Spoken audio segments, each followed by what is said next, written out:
Hello everyone and welcome back guys to my channel. Please like and subscribe and मेरे साथ बने रहिए.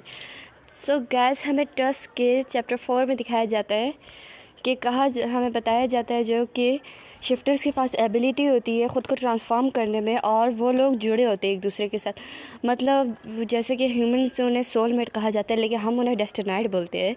और ये डेस्टिनाइड मतलब आप इधर देख ही सकते हैं, सेक्स, एज और रेस के बारे में बता रहे हैं कि ये एक दूसरे से बहुत ही ज़्यादा बेइंतहा प्यार करते हैं और इन्हें कोई अलग नहीं कर सकता. सिर्फ इनकी डेथ ही इन्हें एक दूसरे से अलग कर सकती है. और हमें यहाँ पे दो लोगों को दिखाया जाता है जो इंटीमेट हो रहे होते हैं, और ये फैंग एंड डैनियल ही होते हैं. और तभी ये एक ड्रीम होता है. फैंग की आँख खुल जाती है और वो चिल्ला कर उठता है. तो वो कहता है ये एक ड्रीम था, है ना, ये एक ड्रीम था. यकीनन ये कितना रियल फील कर रहा था, मैंने कभी भी ऐसा ख्वाब नहीं देखा. ये बहुत ही ज़्यादा एम्बैरेसिंग है. और तभी डैनियल दरवाज़ा खोल के आता है, कहता है फैंग क्या तुम ठीक हो, मैंने एक चीख की आवाज़ सुनी. तो वो फिर से थोड़ा सा चिल्ला उठता है और कहता है मेरे करीब मत आना, ये बहुत ही ज़्यादा डेंजरस है. तो डैनियल जो होता है वो कहता है आखिर तुम क्या बात कर रहे हो, पागल मत बनो. और उसके पास जाके बैठ जाता है और कहता है कि तुम बहुत ही कुछ घंटों से अनकॉन्शियस थे, मतलब बेहोश हो गए थे, क्या तुम्हें कुछ याद है. तो वो बताता है हाँ मुझे रिको याद है, हम दोनों साथ बात कर रहे थे और फिर अचानक एक्सप्लोड हुआ और एक ब्लॉन्ड एक्सटर्मिनेटर थी, उसने मुझ में कुछ इंजेक्ट किया. और फिर फ्रैंक बोलते हैं ए रुको, रिको कैसी है. तो जो कि डैनियल होता है कहते हैं ओ अच्छा वो ठीक है, वो एलेक्स के साथ है. तो डैनियल हैरान होकर बोलते हैं एलेक्स. तो जो कि ओ सॉरी फैंक. तो डैनियल बोलते हैं वो मेरी सिस्टर है, पर्पल हेयर वाली, जो कि उस दिन मेरे साथ थी. तो डैनियल जो फैंग है वो कहता है हाँ ठीक है, और वो उसी को देख रहा होता है. और फिर डैनियल बोलता है कि अच्छा है तुम्हें एक्सप्लोजन से कुछ नहीं हुआ, तुम अनहार्म हो, लेकिन वो तुम्हें मारना चाहते हैं. तो उसे देख के फैंग के तो कुछ और ही चल रहा था माइंड में, और वो कहता है डैनियल का नाम लेते हुए. तो डैनियल उसकी तरफ देखता है. तो फैंग बोलता है मुझे नहीं पता, ये अचानक मैं बोलूँगा ये बहुत ही ज़्यादा अजीब होगा, लेकिन मैं जब से मिला हूँ तब से मैं सिर्फ तुम्हारे बारे में ही सोचता हूँ, मुझे कुछ और ख्याल ही नहीं रहता है. जब भी मैं तुम्हें देखता हूँ मेरी बॉडी बहुत ही ज़्यादा स्ट्रेंज फील करने लगती है, मुझे बहुत ही अच्छा फील होता है तुम्हें देख कर, मेरा दिल बहुत तेज़ी से धड़कता है. तो ये सुन के तो जो डैनियल होता है वो तो ब्लश करने वाला होता है. तो फैंग बोलता है और मैं ख़ुद को कंट्रोल नहीं कर सकता, और डैनियल को देखते हुए उसको अपने करीब करता है. जैसे ही वो बोलता है आई लाइक यू डैनियल, और मैं तुमसे बहुत ही ज़्यादा प्यार करता हूँ. तो चैप्टर 4 के पार्ट 2 में दिखाया जाता है कि फैंग तो डैनियल को घूर रहा होता है. डैनियल भी फैंग का नाम लेते हुए कुछ बोलने ही वाला होता है कि कबाब में हड्डी जो रिको है वो पहुंच जाती है और कहती है फैंग तुम उठ गए. और ये देखते ही जो फैंग होता है वो तो उसे गुस्से से देख रहा होता है. डैनियल बोलते हैं कि ओह हाँ. तो रिको बोलती है सब कुछ ठीक है. डैनियल बोलते हैं हाँ बिल्कुल सब कुछ ठीक है, तुम्हें कुछ चाहिए. तो जो कि रिको होती है वो कहती है मैं तो फैंग के लिए कुछ क्लीन क्लोथ्स लाई थी, कपड़े साफ़. तो जो कि डैनियल होता है वो कहता है ओह शुक्रिया, वैसे माफ़ करो तुम्हारे घर के लिए, मैं तुम्हारे एक्सपेंसेस जो उसका ख़र्चा है वो मैं भर दूँगा, वो मेरी गलती थी कि इस टर्मिनेटर्स ने तुम लोगों को ढूंढ लिया था. तो रिको बोलती है कोई बात नहीं, मैंने अपने पेरेंट्स से बात कर ली है, वो मान गए कि मैं यहाँ रह रही हूँ, उन्हें पता है, और उन्होंने कहा है कि मैं शिफ्टर्स के साथ रहूँगी तो ये मेरे लिए सेफ़ होगा. और तभी एलेक्स आती है. वो कहती है कि क्या मैं आ सकती हूँ. तो रिको बोलती है ओ तुम भी यहाँ आ गई. तो जो एलेक्स होती है वो कहती है फैंग तुम उठ चुके, तो मैं तुम्हें एक्सटर्मिनेटर्स के बारे में बताती हूँ. मैंने जो लास्ट टाइम कहा था वो एक आर्मी है जो कि शिफ्टर्स जो कि पीसफुली रह रहे होते हैं और ह्यूमंस को बहुत ही ज़्यादा नफ़रत करते हैं और उन्हें जान से मार देना चाहते हैं, एक्सटर्मिनेट करना चाहते हैं.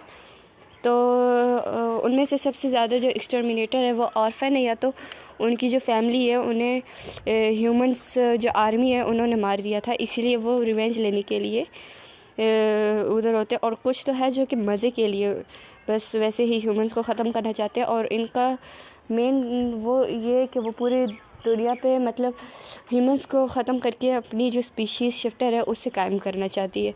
और उनकी जो ताकतवर वेपन जो है उसका नाम क्लॉ है.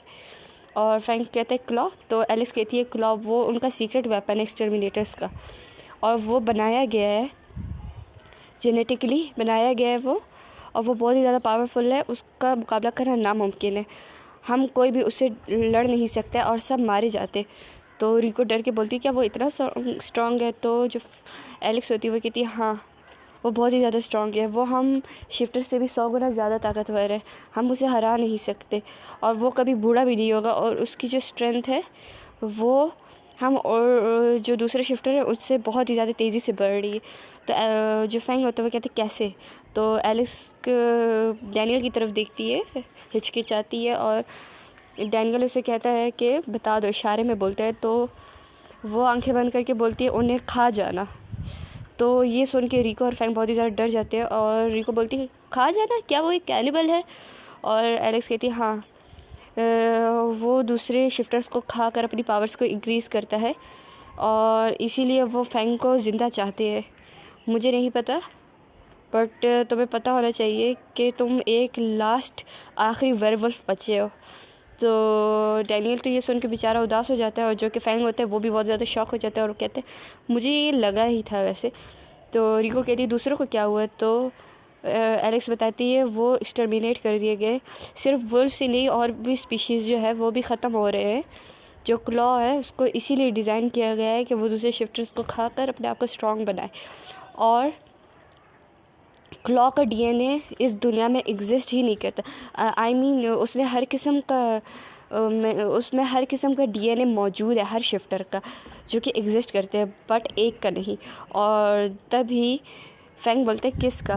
तो जो एलेक्स है वो डैनियल की तरफ देख कर बोलती है कि टाइगर का। तो ये सुनते ही फैंग बहुत ही ज़्यादा गुस्सा डर सा जाता है और कहते हैं एलेक्स जो होती है वो कहती है कि हमारे जनरेशन में हमारी फैमिली में सिर्फ 2 ही टाइगर है जो कि डैनियल के फादर और डैनियल ही बचे और इसीलिए जो डैनियल है वो बहुत ही ज़्यादा स्पेशल है क्योंकि वही सिर्फ एक दुनिया में वाइट टाइगर एग्जिस्ट करता है।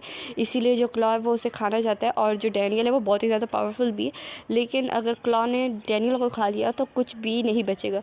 तभी फैंग उसका हाथ पकड़ लेता है और जो कि फैंग होता है वो कहता है मैं ये अलाउ नहीं करने वाला, मैं उसे मार डालूँगा, मैं उसे जान से मार दूँगा।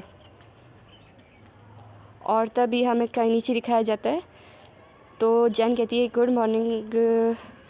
तो वो कहती है बॉस क्या हुआ? तो जैन बोलती है कि तुम्हें अलेक्जेंड्रा ने मारा इसलिए तुम अनकॉन्शियस हो गए थे। काइनीची कहता है कि मैं एक लड़की से हार गया।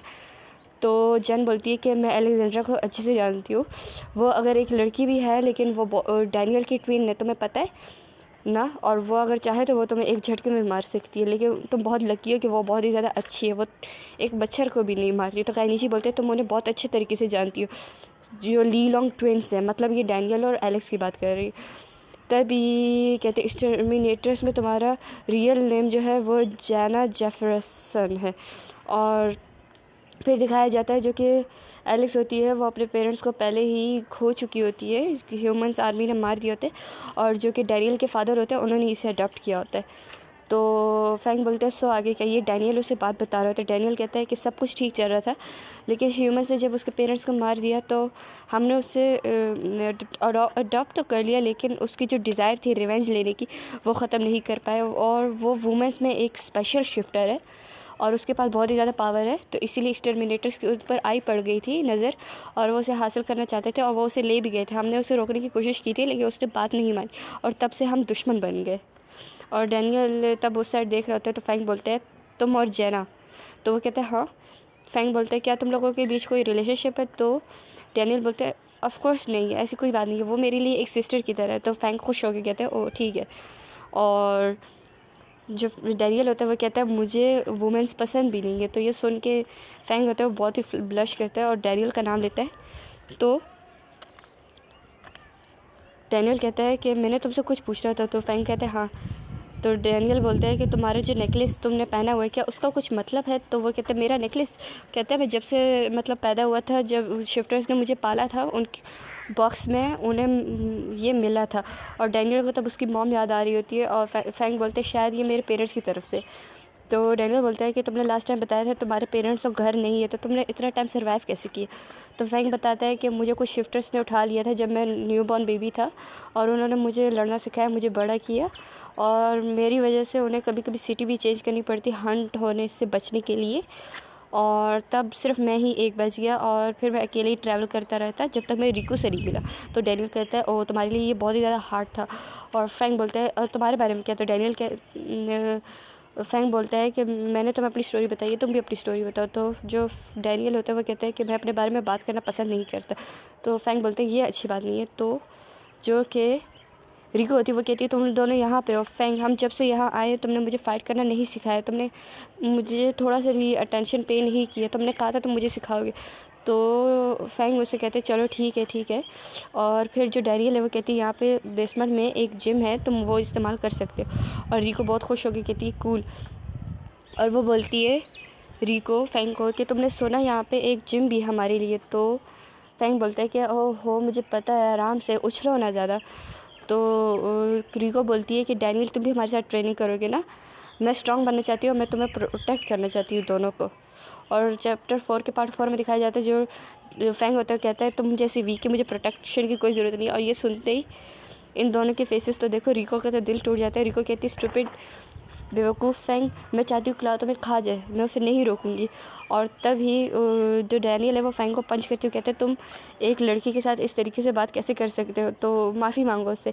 तो फैंग बोलते हैं आई एम सॉरी। और डैनियल उससे जो रिको है डैनियल को हक करती है, जिसकी वजह से फैंग बहुत गुस्सा हो जाता है और कहता है हे रिको उससे दूर हटो। तो वो कहते हैं क्यों, क्या तुम जेलस हो। और तभी हमें दिखाया जाता है जो कि जेना होती है उसकी मदर उसे बंद कर देती है लॉकर में, कहती है कि बाहर मत निकलना, हम तुमसे बहुत प्यार करते हैं। और तभी आर्मी ऑफिसर उसे ढूंढ लेता है और वो कहते हैं इसे मार डालो। लेकिन वो जैसे ही उसे शूट करने वाले तभी डैनियल के जो फादर है वो उसके सामने आ जाते हैं और उसको बचा लेते और उसे कहते हैं तुम्हें रोने की ज़रूरत नहीं है, तुम हमारे साथ ठीक हो और मैं तुम्हें प्रोटेक्ट करूँगा। तो जेना उसके बारे में सोच रही होती है। जैन जो है तो कैनिची कहते हैं बॉस कैप्टन तुमसे मिलना चाहते हैं। तो वो हाँ में जवाब देती है। Bye guys, that's enough. Like and subscribe ज़रूर करना। नेक्स्ट पार्ट में देखेंगे क्या हुआ।